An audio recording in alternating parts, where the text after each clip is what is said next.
In the early 20th century, J.B. Rhine, an American botanist, founded the Lab of Parapsychology at Duke University. In 1934, drawing upon several years of meticulous lab research and statistical analysis, Rhine published his first book titled Extrasensory Perception. In this, he detailed the human capacity for acquiring information shielded from the ordinary senses. While his work has continued to be regarded with much skepticism to this day, his research helped to pave the way for the application of the scientific method on the capabilities of human consciousness. Other notable precursors to the advent of remote viewing include Upton Sinclair and René Worcolier. In 1930, Sinclair, a Pulitzer Prize-winning author, wrote about his psychic research in the book Mental Radio. Sinclair devised 300 tests that he believed undeniably proved the reality of telepathy while revealing vast and untold powers of the human mind. René Worcolier, a French chemical engineer and parapsychologist, devised and conducted a series of experiments in telepathic communication. The participants sought to transmit drawings with their conscious intention to a separate set of subjects who would record their impressions on paper. Worcolier later described the surprising accuracy of these experiments in his 1948 book, Mind to Mind. In the early 1970s, reports started to reach U.S. intelligence groups that the USSR had begun to take psychic research more seriously. At the same time, author Sheila Ostrander published Psychic Discoveries from Behind the Iron Curtain, which sent the intelligence community scrambling to avoid a psi gap. The sparse information that did reach the West hinted at extraordinary faculties being scientifically demonstrated by naturally gifted psychics. These claims ranged from being able to read newspaper headlines through a blindfold to levitating small objects. In 1972, Dr. Hal Puthoff, a physicist at SRI International, a nonprofit research institute established by the trustees of Stanford University, expressed interest in conducting research into forms of non-conventional communication. Puthoff recruited Ingo Swann, a famous psychic and artist who would later become known as the father of remote viewing. The most notorious experiment carried out at SRI involved Swann's remote viewing of the planet Jupiter, prior to the flyby of NASA's Voyager probe in 1979. Swann accurately predicted a wide range of information that would later be corroborated by the probe's findings. A few of these predictions included Jupiter's large hydrogen mantle, the atmospheric storms measuring 6,000 miles wide, and the presence of a thin, flat ring around the planet. Eventually, the work at the Stanford Research Institute attracted attention and funding from the Central Intelligence Agency. Research physicist Russell Targ soon joined Swann and Puthoff, forming the central team that researched and refined the understanding of what has now become known as remote viewing. This process was defined by SRI as the collection and description by mental means of information blocked from ordinary perception by distance, shielding, or time. For the next 2 decades, the research was funded by the U.S. government and performed in secret. In 1978, the U.S. Army created a unit to use remote viewing operationally to collect intelligence against foreign adversaries.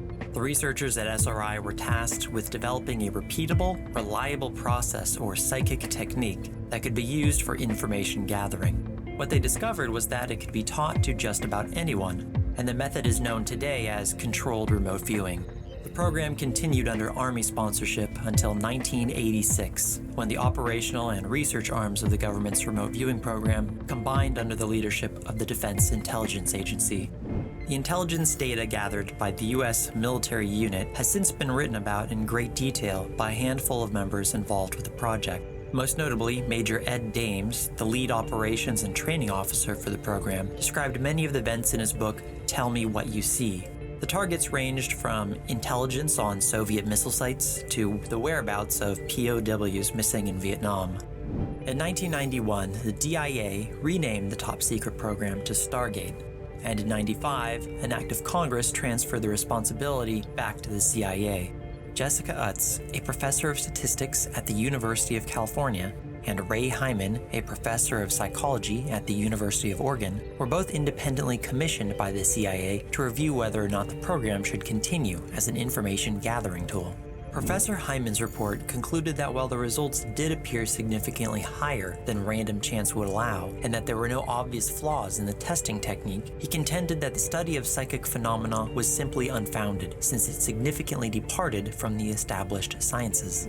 Professor Utz, on the other hand, firmly asserted that the Stargate program proved remote viewing to be a real, measurable phenomenon. In her report, she stated, "Using the standards applied to any other area of science, it is concluded that psychic functioning has been well established. The statistical results of the studies examined are far beyond what is expected by chance. Arguments that these results could be due to methodological flaws in the experiments are soundly refuted. Such consistency cannot be readily explained by claims of flaws or fraud." Professor Utz suggested that the government discontinue its inquiry into whether psychic ability exists and instead study why it exists. According to Joe McMoneagle, one of the program's remote viewers, in his book Mind Trek, he states that the professors were only shown a small fraction of the documented results. The majority of the information gathered by the top secret program remains classified even to this day. The CIA eventually canceled the program. However, the research and activity of the operational unit had already significantly decreased compared to the activity of the late 70s and early 80s. The original members that spearheaded the research had long since moved on into the private sector, with hopes of expanding the investigation and application of remote viewing out from under the thumb of the government. Remote viewing methodologies were never labeled as top secret. Only the existence of the military program and its operational targets were classified. The US government's remote viewing program spanned over 20 years and held many different names under a long list of oversight agencies. The future of remote viewing now lies in the hands of the public and those who wish to pursue its further development and evolution. Dr. Ryan, if ESP really exists, what are its implications? Well, it does really exist.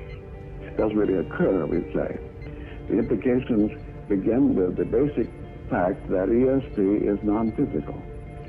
It shows that there's something that man can do that extends beyond space-time. That's tremendous. That's like discovering another continent, a new world.